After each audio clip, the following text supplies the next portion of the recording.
Hi everyone, and welcome to week 2, where our topic is on the origins of war. Here are the learning objectives. Although the disciplinary label this week is archaeology, we'll also be touching upon some other disciplinary lenses as well, including some political theory, evolutionary biology, primatology, theology, and cultural anthropology. So let's dive in. Let's start with this big question. Is genocide quote-unquote natural? The belief that it is indeed so reflects the status quo picture of genocide in human nature, or the belief that this so-called odious scourge has always been with us. In the tradition of modern Western philosophy, there's a long-standing belief that war is innate to the human condition.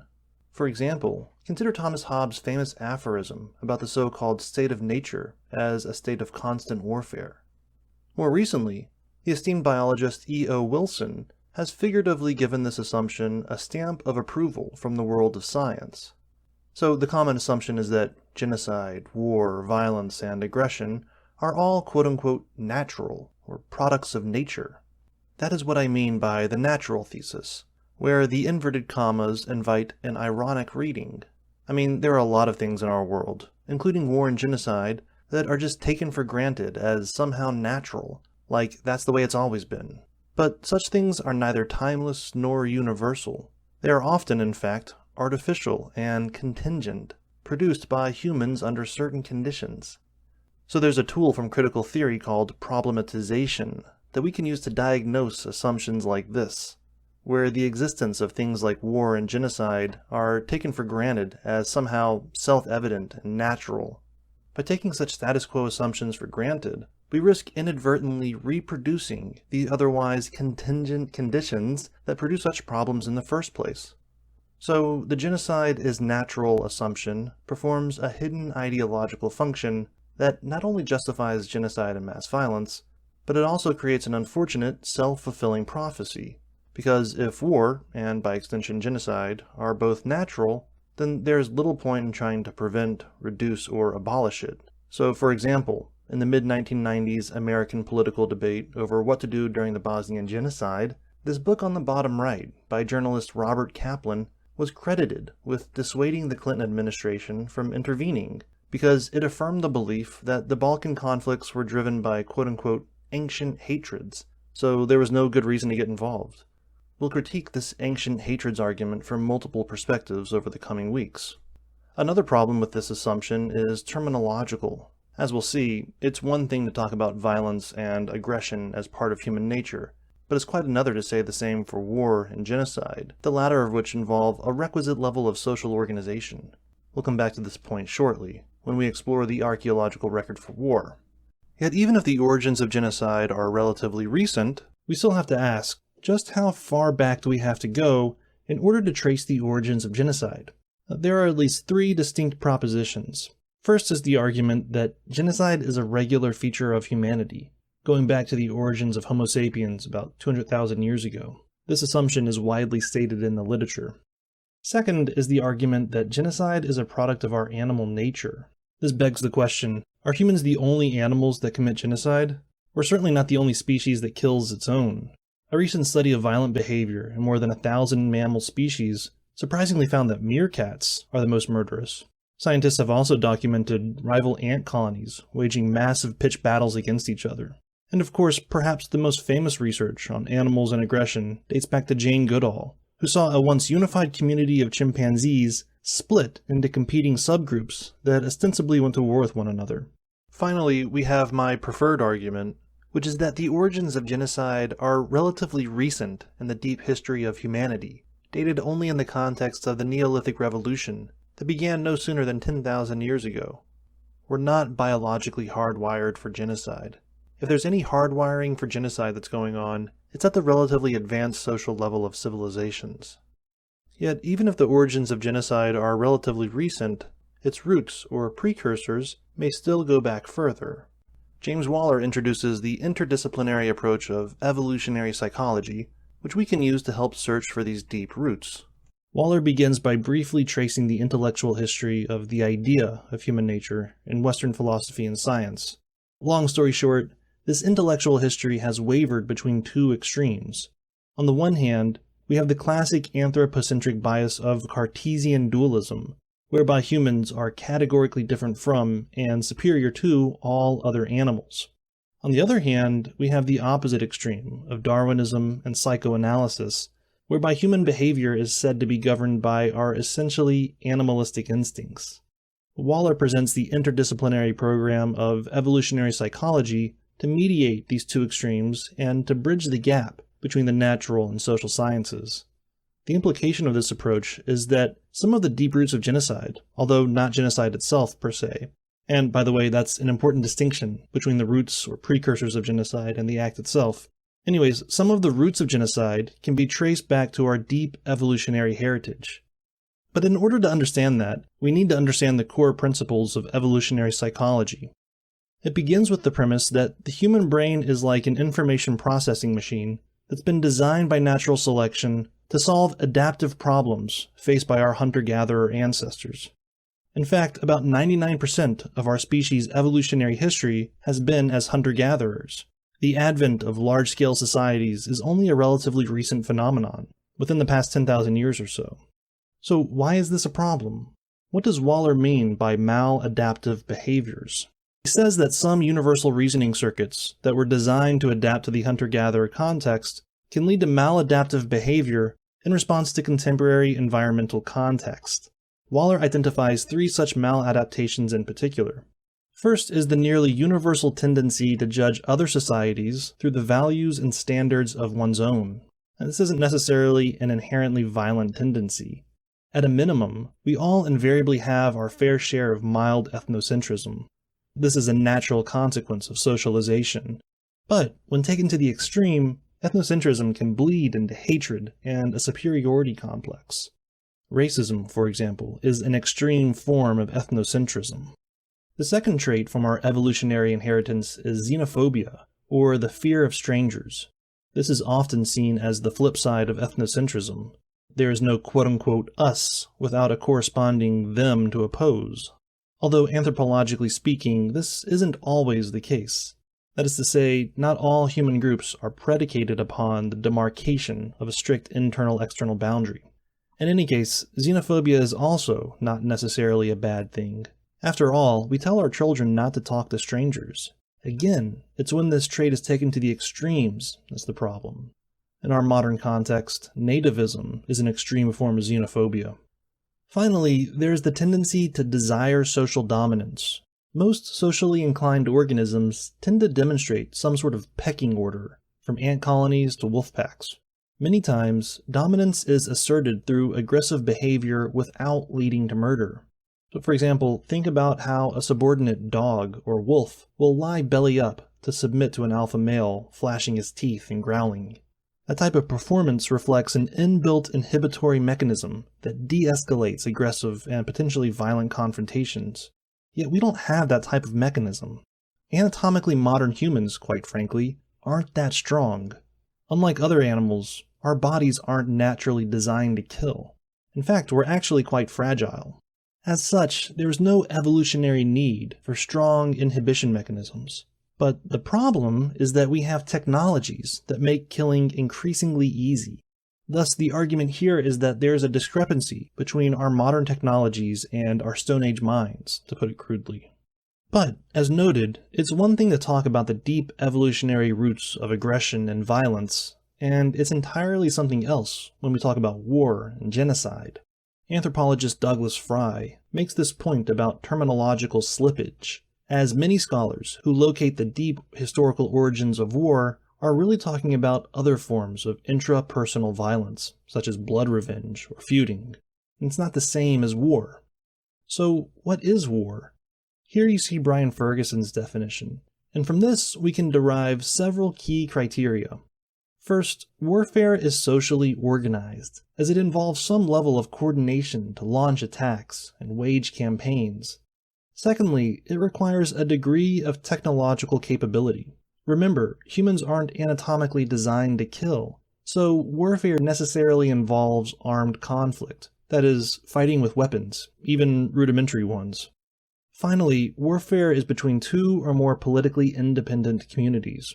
Therefore, it presupposes the existence of political groups. This all means that warfare is artificial in the literal sense of being created by human beings rather than occurring naturally. We are not hardwired for war. We learn it. Moreover, war does not go forever backwards in time. It had a beginning. We'll get to this in a second, but it's important to understand that Fry and Ferguson are not only arguing against a very popular position, that is, that war is somehow natural, but they're also challenging this common refrain that the absence of evidence is not evidence of absence. That is to say, just because we have no physical evidence of prehistorical war doesn't mean that war didn't exist. Yet war leaves behind some very notable clues, such as artwork, technological artifacts, settlement patterns, skeletal remains. In his thorough review of the archaeological record, Ferguson shows that, again and again, evidence of war clearly shows up against a warless background. So the only logical, empirically based conclusion is that the phenomenon of war had a beginning. So when was that? When did war begin? For decades, the earliest generally accepted evidence of war has been a burial site excavated during the Aswan Dam construction at Jebel Sahaba in present-day Sudan, possibly dating before 10,000 BC. But the longer we go back in the archaeological record, the more intermittent the evidence. For millennia, warfare spread at a slow, irregular pace. Not until the rise of the city-states in the early 3rd millennium BC does intense war become commonplace. Indeed, there's a strong correlation between the spread of warfare and the rise of agricultural civilizations during the Neolithic period, beginning about 12 to 10,000 years ago. Although this is a correlational, not causal relationship. Rather than the cause of war per se, the Neolithic Revolution may be thought of as establishing the preconditions that make its inception or intensification more likely. Sedentism is very important, for example. Signs of war usually appear among a people who have recently become more anchored in space. Once people have invested in one location, there's something to be both lost and gained through combat. A shift to more intensive and sedentary resource exploitation typically is associated with another precondition, increasing population density. As argued by a strand of critical theory called ecofeminism, for example, the domestication of plants and animals set the model for the domination of other humans. Likewise, another precondition involves social organization, both horizontally and vertically, in terms of the formation of hierarchical command and control structures, as well as specialized segments in a division of labor system. Relatedly, there's a sense of political community providing a basis for collective identities. There are some other preconditions as well, but these are some of the most pertinent in relation to the question of genocide, which we'll return to momentarily. But the other big question here is how the social practice of warfare became so prominent. And that had to do with the rise of conquest states, or states that were predicated upon expansion through conquest. Ferguson talks about the unification of ancient Egypt during the early dynastic period as an early example of a conquest state. Conquest states of the ancient world openly celebrated the total destruction of enemies, not only to send a message to future opponents that this is what happens to those who resist, but also to legitimize their own absolute power. A case in point is a quote-unquote heroic poem from ancient Assyria celebrating a military victory. It includes a scene depicting a murderous assault on pregnant women, recalling our discussion of gender-based violence from last week, as well as an ominous threat to those who were deemed to offend the head of the Assyrian pantheon. But by this point in ancient history, such means had become normal. These were the new rules of politics, and in this violent new world, it was kill or be killed, conquer or be conquered.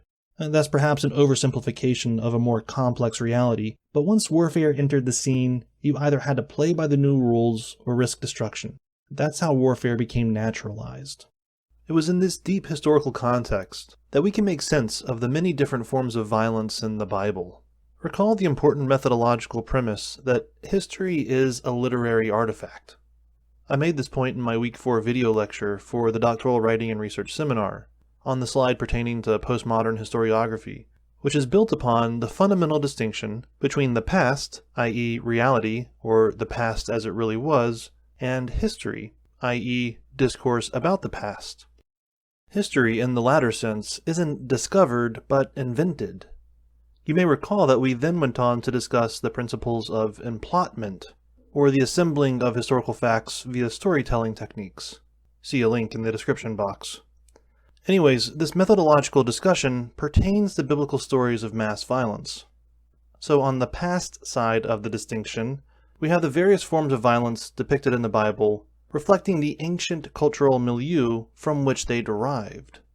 Monotheism wasn't necessarily a distinguishing or exceptional feature of ancient mass violence. Rather, according to this contextual interpretation, the Bible allegorically represents broader patterns of conquest and techniques of mass violence that were more or less common in the geopolitical hot zone that was the ancient Near East. In this context, the biblical notion of herem, which can essentially be translated as an ancient synonym of genocide, was actually modeled after other imperial practices.